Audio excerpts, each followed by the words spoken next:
Sportscaster extraordinaire Brett Dolan joining us on the Lewis Automotive Group hotline on a Sweet 16 Thursday on a Major League Baseball opening day. Brett, happy all of those things. What's new? Yeah, no, it's an exciting day. You know, it's amazing. They used to have opening day on the Monday of the college basketball national championship game, and now the schedule is so weird that it's been moved up a couple of weeks, but it's exciting for us. So I'm sure we'll both be catching a few games when we can around everything else that we do. Last three times Arkansas was knocked out of the NCAA tournament, they were knocked out by a national champion. I don't view Texas Tech that way. And I've been told not to look at Arkansas as a favorite in this game. Maybe I should look at it as a pick 'em. I'm not trying to poo-poo Texas Tech because I think they're really good. It's just I've been so impressed with how the Razorbacks played in this tournament specifically, and then I think you got to look into the lens of how well they played at the end of the regular season and in the tournament through the lens of how good the SEC is. It's a really good basketball team, Brett. I think they'll win tonight. I wouldn't pick against them. I don't know how to kind of evaluate Texas Tech because I just haven't seen enough of them, although we tried to follow them in the tournament and a little bit. I mean, they had a nice win, obviously, at Houston this year. They played Arizona, Iowa State, some other teams that are good teams. Houston's probably the one team they played that has a chance to get to a Final Four. And whether they beat Arkansas tonight and play Florida or whether Arkansas gets a chance to play Florida, that'll probably be the stiffest competition they play outside of Houston. They did lose to A&M this year, too. I would say this, though, Phil. I think getting back to your point, though, it kind of takes me back to a few of the practices I went to in November and December for the men's team, and we were calling a few TV games, so I'd pop in and watch it. And this was when the team was really struggling defensively, and a couple of times Cal would stop practice, and he would say, when we get to a certain point, you guys will look back and wonder, why were we this bad on defense now? And they figured it out. I mean, they figured out how to defend threes. They figured out how to contest shots at the rim. And that's been the key, and figuring out how to get guys like Boogie and maybe Thero back in and not disrupt what they've had going. But clearly defense is the way they've been able to win these games because they kind of beat St. John's at their own game as far as rebounding and contesting and taking care of baskets in the paint. I don't think they can beat Texas Tech at their own game. They're going to have to beat Texas Tech by keeping them from their own game as far as knocking down threes. Brett, looking at some of these other games that we have tonight, and I found it interesting. You know, BYU, their coach goes to Kentucky. They're in the Sweet 16. Kentucky's coach comes to Arkansas, Coach Cal. They're all three of those teams having success in the Sweet 16. And I was talking with Phil a little bit earlier about this BYU-Alabama game. I think Alabama, they might be in trouble, especially if Grant Nelson is a little banged up. How are you thinking about this BYU-Alabama game? No, I'm with you. And the one thing BYU does is score. You've got two teams that score at high clips, and it seems like we've talked a lot about contrast of styles in this tournament.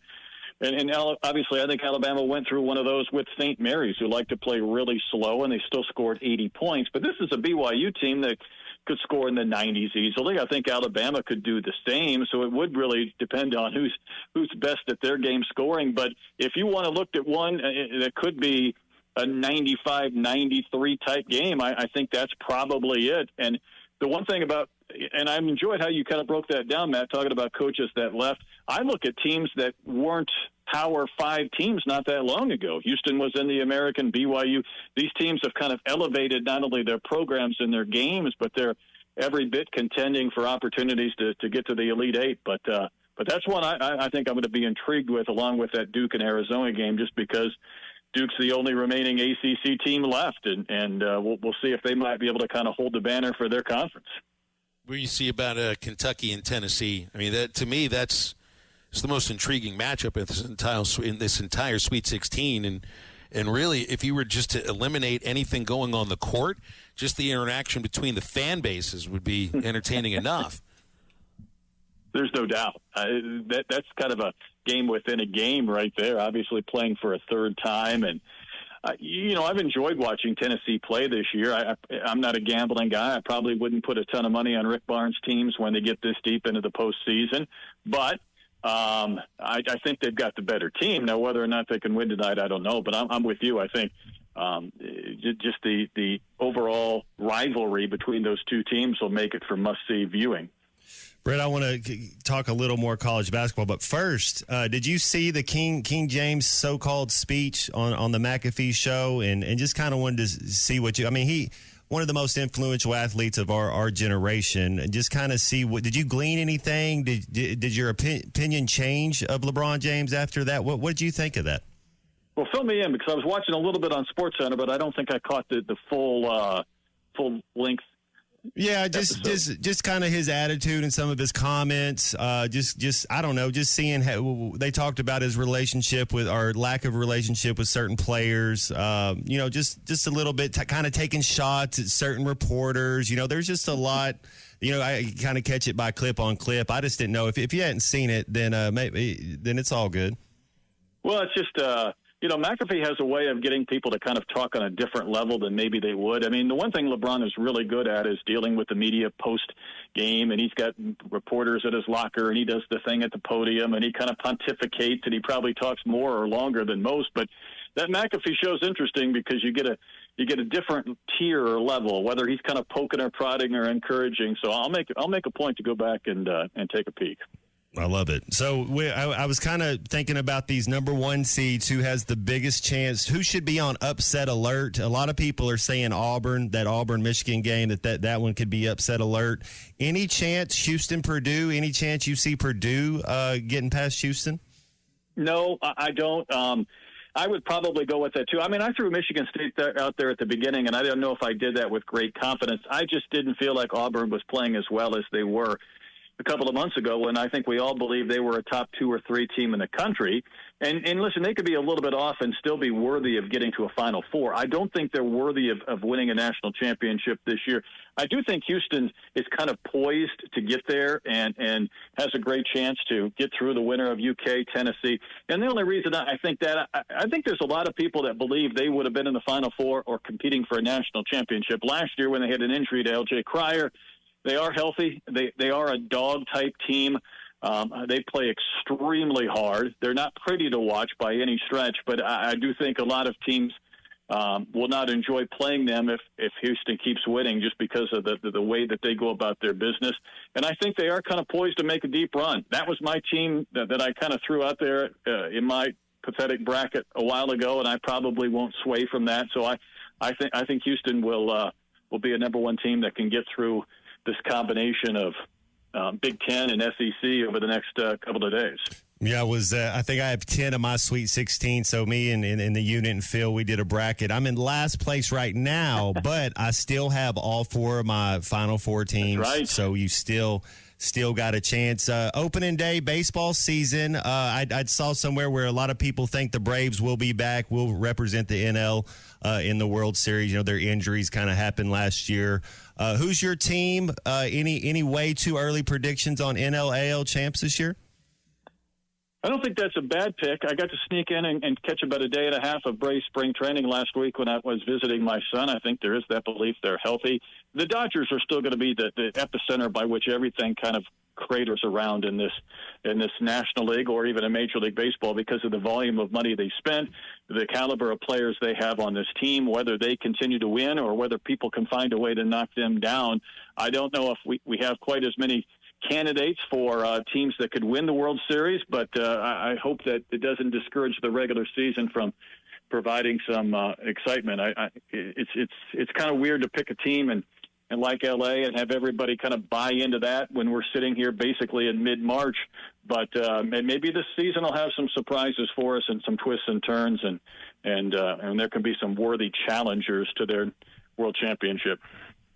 Brett, you know how I am with baseball, and I want to have a team that I want to root for. So I'll root for the Pirates every time Paul Skeens pitches for them. But outside of that, I'm just not too sure. Used to be an Angels fan because I worked for an Angels affiliate for 14 years, and I'm still a huge Mike Trout fan. I mean, he's going to be a frontline, first ballot Hall of Famer. And the guy still has never won a playoff game, which is heartbreaking for me because the guy plays the game the right way. I saw a photo. They put a photo. The Angels actually put this photo out of Trout from his first opening day with the Angels to breaking camp, and it's 15 years in between. and it looks like all the optimism has been beaten out of him in these 15 years. He was bright and smiling and everything as a rookie, and then as a 15-year veteran who's got millions of dollars and a great family and says he's happy moving from center field to left field, he does not look optimistic, and that's what playing for the Angels will do for you. It'll drag you down. I mean, it took Anthony Rendon and threw him off the face of the earth, and Trout, I don't know if he ever will win a playoff series or even a playoff game, Phil. It's disappointing because he had a chance to leave, and he was loyal to an organization that just kind of fell apart around him, including a guy who was even better than him for a few years before he went across town to the Dodgers. And no, I think it's a valid conversation, not just for Pirates fans or Angels fans. There are some superpowers. The Mets trying to be one of those. The Yankees have competed, but they're probably not quite at that level that some of these other teams are. And if you're Mike Trout and you're one of the greatest stars in the game and you never get to a postseason, I feel like we will be the ones robbed more so than him not getting to see him play. But he's no longer one of the top 4 or 5 best players in baseball, and he's certainly playing for a team that has had its fair share of struggle. So we need to find you a team, Phil. I don't know what we have to do to get you a team outside of every 5th day when Skeens is on the mound. I was looking for it, so I was looking around at some rosters. Maybe you can help me out with this one. I think the Red Sox look like they could have a turnaround this year. I like the staff they've put together, and I'm actually intrigued by getting Alex Bregman. And it looks like the whole thing with, where's Devers and Bregman, who's going to be at short, who's at third, and all of that. It's just, I think that they figured that all out. I think Bregman still has some left. I may turn into a Red Sox fan. I might. I'm not buying in yet. That's not a bad idea. And I'll tell you why, because they've got 4 or 5 incredible young prospect infielders and position players that are on the come, and they're going to be in Fenway. I think 1 or 2 may have made the team already, but if not, at some point soon. So this is an organization built to compete. I can get on board with that. Maybe we'll have to make a trip to Fenway at some point in July and August and participate. Brett, enjoy all the basketball, whatever baseball you got going today, and we'll talk next week. And we're getting ready for maybe a Final Four and baseball with Mizzou. Boy, wouldn't that be fun? Postseason basketball and conference baseball. Look forward to it. BetOnline is the world's most trusted betting platform and your number one source for betting on all the madness. Whether you're a seasoned fan or a first-time bettor, BetOnline is your ultimate game day companion. With the largest selection of odds on everything from college basketball to a $200,000 bracket contest, BetOnline continues to be your number one sports betting source. From every Cinderella story to every hat trick, BetOnline has you covered with odds, stats, and more for every game, every play, and every win. BetOnline, the game starts here.